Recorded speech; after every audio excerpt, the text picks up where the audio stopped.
Hello guys, আসসালামু আলাইকুম। আজকে আমি পদ্মজা বইয়ের প্রথম সিজন দ্বিতীয় পার্ট শুরু করছি। পৃষ্ঠা নাম্বার 12। পদ্মজা পিট পিট করে চোখ খুলে কোনোমতো বলল, না যাব না। পরপরে চোখ বুজে তলিয়ে গেল গভীর ঘুমে। পূর্ণা নিরাশ হয়ে হেমলতার ঘরে গিয়ে জিজ্ঞেস করলো, আম্মা আপা কি স্কুল যাইব না? হেমলতা বিছানায় ঝাড়ছিল, হাত থামিয়ে পূর্ণার দিকে কড়া চোখে তাকিয়ে বলল, যাইব কি যাবে বলবি? বল যাবে। পূর্ণা মাথা নত করে বলল, যাবে। হেমলতা বললেন, তোদের পড়াশোনা করাচ্ছি, আঞ্চলিক ভাষা কথা বলার জন্য বইয়ের ভাষায় কথা বলবে। পূর্ণা মাথা নত করে রেখেছে। তা দেখে হেমলতা সন্তুষ্ট হন। তার মেয়েগুলো মায়ের খুবই অনুগত।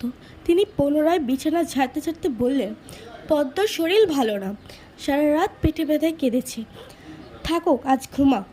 পূর্ণার সদ্য পা দেওয়া কিশোরীর মন চট করে বুঝে যায় পদ্মজা কিসের ব্যথায় কেঁদেছে। সে গতকাল রাতে নানাবাড়ি ছিল বলে জানত না, ভোরেই চলে এসেছে। নানাবাড়ির কাছে হেঁটে যেতে 5 মিনিটও লাগে না। পূর্ণাকে চুপচাপ দাঁড়িয়ে থাকতে দেখে হেমলতা বলল, তুই যা, মাথা নিচু করে যাবি, মাথা নিচু করে আসবি, কোনো অভিযোগ যেন না শুনি। আচ্ছা আম্মা। পূর্ণা ঘরে এসে আয়নার সামনে দাঁড়িয়ে নিজেকে খুঁটিয়ে খুঁটিয়ে দেখতে থাকে। সবাই বলে তার চুল নাকি খুব সুন্দর, কিন্তু সে নিজেকে পুরোটাই সুন্দর মনে করে।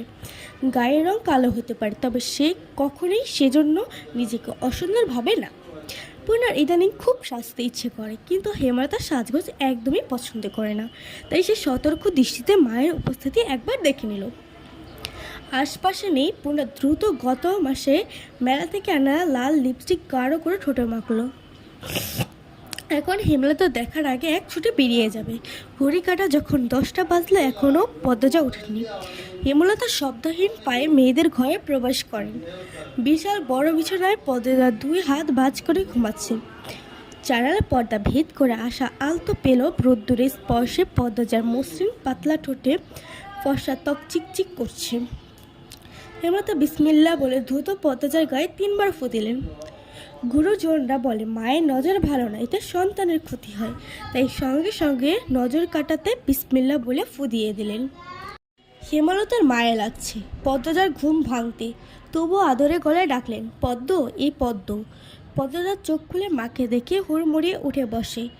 যেদিন ঘুম থেকে উঠতে দেরি হয় সেদিনই তাকে হেমলতা ডেকে তোল। পদ্মজা অপরাধী কণ্ঠে প্রশ্ন করল, বেশি দেরি হয়ে গেছে আম্মা? হেমলতা হেসে বললেন, না, মুখ ধুয়ে খেতে আয়। পদ্মজা দ্রুত কলপাড়ে গিয়ে দাঁত মেজে মুখ ধুয়ে নিল। হেমলতা ঢাকা বিশ্ববিদ্যালয়ে পড়েছেন। তার বাবা ছিল হাই স্কুলের শিক্ষক, তাই তার মধ্যে নিয়মনীতির প্রভাব বেশি। মেয়েদের শক্তপোক্ত নিয়মেই বড় করেছেন। নিয়মের মধ্যে সব কিছু হওয়া চাই। পদ্মজা রান্নাঘরে ঢুকে দেখে স্টিলের প্লেটে খাবার সাজানো। হেমলতার রান্নাঘরে ঢুকতেই পদ্মজা দ্রুত ওড়না দিয়ে মাথা ঢেকে নিল।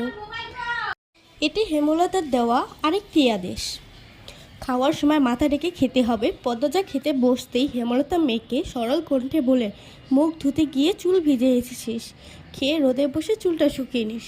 আচ্ছা আম্মা। পরক্ষণেই বলল, আম্মা, প্রেমা আসেনি? পূর্ণা স্কুলে, প্রেমা দুপুরে আসবে। আর আব্বা কবে আসবে? মিনমিন করে পদ্মজা বলল। এই প্রশ্নে হেমলতা থমকে দাঁড়ালেন, শুকনো গলায় জবাব দিলেন, খাওয়ার সময় কথা বলতে নেই। পদ্মজার চোখ দুটি জ্বলতে শুরু করলো। তার জীবনে জন্মদাতা আছে, কিন্তু জন্মদাতার আদর নাই। সে জানে না তার দোষটা কোথায়, কেন নিজের বাবারা বাকি বন্ধুর আদর করলেও তাকে করে না, কথা অবধিও বলেন না।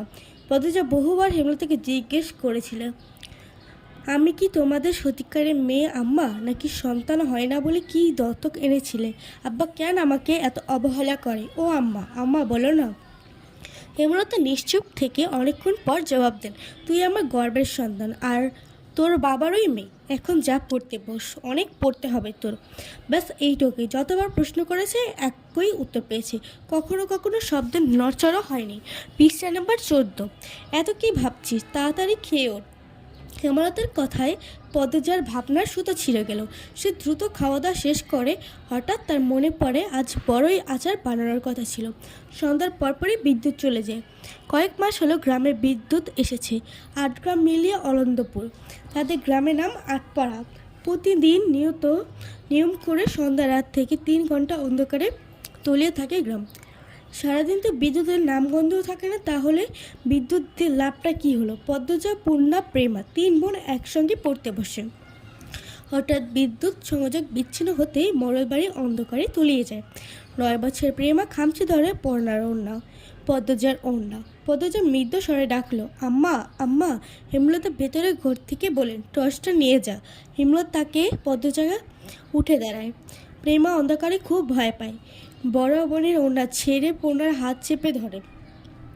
টর্চ নিয়ে ঘরে ঢোকার মুহূর্তেই পদ্মজা গেট খোলার আওয়াজ পায়। উকি দিয়ে দেখে হানিফ এসেছে। লোকটা সম্পর্কে তার সৎ মামা। হানিফকে দেখে সে দৌড়ে ঘরে ঢুকে যায়। হানিফ চেঁচিয়ে বলল, বুবু, বাড়ি অন্ধকার কেন? বাতি রাত্তি জ্বালাও। হানিফ নাকি? হেমলতা হারিকেন হাতে বারান্দায় এসে দাঁড়ান। হানিফ দাঁত বের করে হাসলো, আমি। আয় ভেতরে আয়। হানিফ বারান্দা পেরিয়ে বড় করে ঢুকে বলল, তোমার ছেলেগুলো কই? ঘরেই আছে, পড়াশোনা করে, এই অন্ধকারেও পড়ে। অবাক হয়ে বলল হানিফ। হেমলতা কিছু বললে না। হানিফ ওই বাড়িতে আসলে কোনো কারণ ছাড়াই অসুস্থ হয় তার। তিনি প্রশস্ত হেরাতে বললেন, ওদের খাওয়ার সময় আছে, তুইও খেয়ে নে। ইহানে খামো না, তোমার সরাইখানা যাইতে হইব। তা উচ্ছ্বাসিত শেষ বাক্যে রসিকতা ছিল। গ্রামে থেকেও হেমলতা খাবারের জন্য আলাদা ঘর রেখেছে, সেটা হানিফের কাছে খুব রসিকতা বটে। হেমলতা স্বাভাবিক সুরে বলেন, খেতে চাইলে খেতে আয়। পদ্মজা কিছুতেই রাতের খাবার খেতে আসে না। কেমন জড়সড় হয়ে আছে, মনে হচ্ছে হানিফের ভয় পাচ্ছে বা কোনো কারণে অবহেলা করছে। হানিফ 6 বছর সৌদিতে ছিল। 3 মাস হলো দেশে ফিরেছে। 3 মাসে যতবার হানিফ এই বাড়িতে পা রেখেছে ততবারই পদ্মজা অতুহাত দিয়ে দূরে দূরে সরেছে। আজকে এই পর্যন্তই শেষ। পরের পার্টের জন্য অপেক্ষা করুন।